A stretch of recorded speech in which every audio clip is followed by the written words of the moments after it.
Carl Jung uncovered something deeply unsettling about narcissists, something most people never see until it's too late. When they realize they can't control you anymore, they don't just walk away. They launch one final, ruthless manipulation that can undo years of emotional healing in just weeks. And unless you know what to look for, you'll walk straight into their trap. But before we get into that last, dangerous move, we need to understand the psychological buildup that leads to it.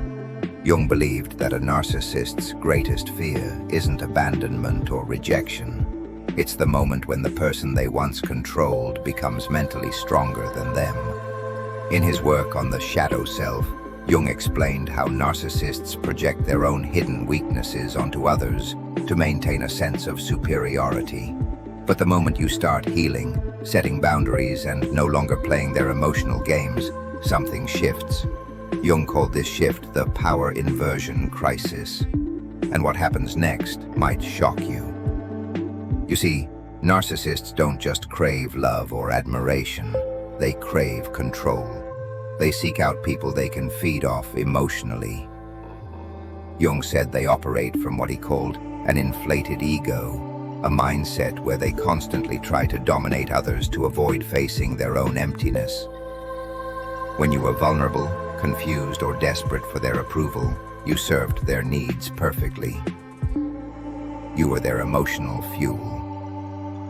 But the moment you begin trusting yourself, stop chasing their validation, and stand firm in your power, you become a threat.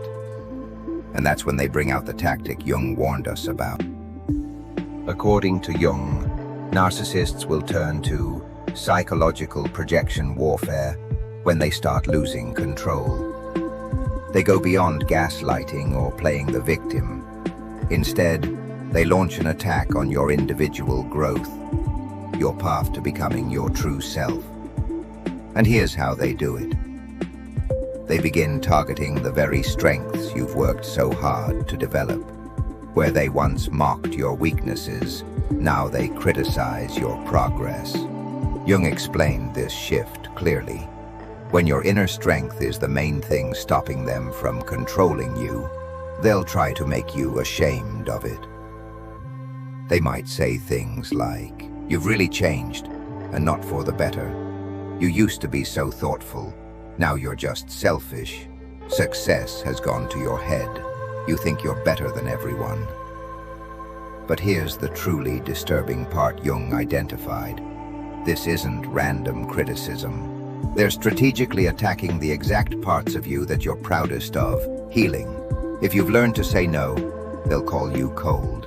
If you speak up, they'll say you're combative. If you carry yourself with confidence, they'll say you've become arrogant. Jung called this tactic strength shaming. It's designed to make you question and even reject the very qualities that set you free. And yet, the worst part is still ahead. When strength shaming fails, Jung discovered that narcissists move on to a darker strategy: nostalgic manipulation. They start reminiscing about the version of you that was easier to control. Remember when you used to laugh at my jokes? You were so much happier before you got into all that therapy stuff. I miss the old you. Things were better before you changed. But according to Jung, they're not longing for the real you. They're longing for the version of you they could control. It's a form of emotional time travel, meant to pull you back into old habits. And if you're not grounded in your healing, you might begin to miss that version of yourself too. But Jung's most chilling insight comes next. When both strength-shaming and nostalgia don't work, narcissists use their most powerful tool: manufactured vulnerability. Jung found that narcissists are incredibly skilled at identifying your deepest compassion and then using it to break you down. Right when you're at your strongest, they'll suddenly become weak. They'll appear broken, overwhelmed, or in crisis. This isn't accidental, it's timed. They'll say they're sick, broke, heartbroken, or struggling with something urgent, just as you're reclaiming your power. And Jung emphasized, this isn't a coincidence, it's a calculated move. Narcissists keep mental notes of what triggers your guilt, your helper instincts, and your tendency to put yourself second. They use this information to drag you back into the caretaker role. But here's what will shake you the most. Jung believed narcissists often create these crises on purpose, sabotaging their own jobs, health, or relationships, just to trigger your help reflex. Why? Because it serves two goals.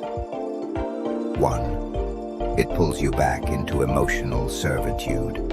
Two, it confirms they still have power over you. But Jung uncovered something even more disturbing. They don't just want your help. They want you to sacrifice your growth to give it. They'll ask for things that force you to betray the boundaries you've worked hard to build. I know you don't lend money, but this is different. You said you needed space, but I really need you right now. I know you're trying to focus on yourself, but can't you help just this once? According to Jung, every just this once is a test designed to chip away at your healing. They're not asking for help. They're asking for proof that they still matter more than your self-worth. And if you give in, Jung warned, you'll risk losing everything you've reclaimed. The scariest part of manufactured vulnerability is that it feels real, and sometimes it is real. But Jung said, narcissists carefully choose which crisis to share and when.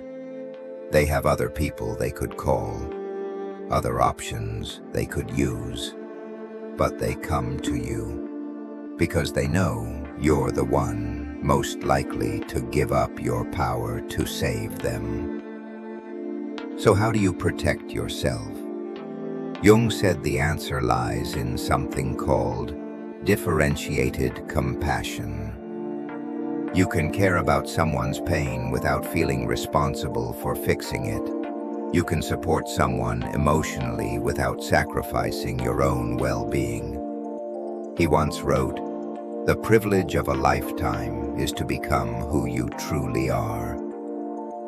So when a narcissist tries to pull you back in, especially through a crisis, ask yourself, is helping them helping me become more of myself, or pulling me away from that?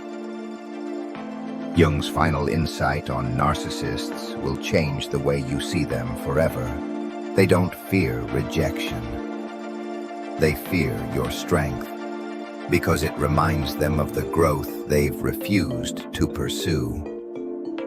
When you stop shrinking to fit their comfort zone, you're not just protecting yourself. You're showing them what's possible when someone chooses truth over approval. And that's exactly why they fight so hard to bring you back down. But here's what Jung wants you to remember. Every time you say no to their manipulation, every time you keep your boundary despite their crisis, you're proving something powerful, that their control was always an illusion. True strength, Jung said, isn't about never being manipulated. It's about seeing the manipulation for what it is, and choosing your authentic self anyway. Because in the end, their desperation to regain control only proves how free you've already become. The narcissist's final dirty trick only works if you forget who you are. But once you recognize it as the desperate last move it is, you realize nothing, not even a convincing crisis, is worth trading your freedom away. Thanks so much for watching this deep dive. If this message resonated with you, consider subscribing to the channel and sharing it with someone who might need it today.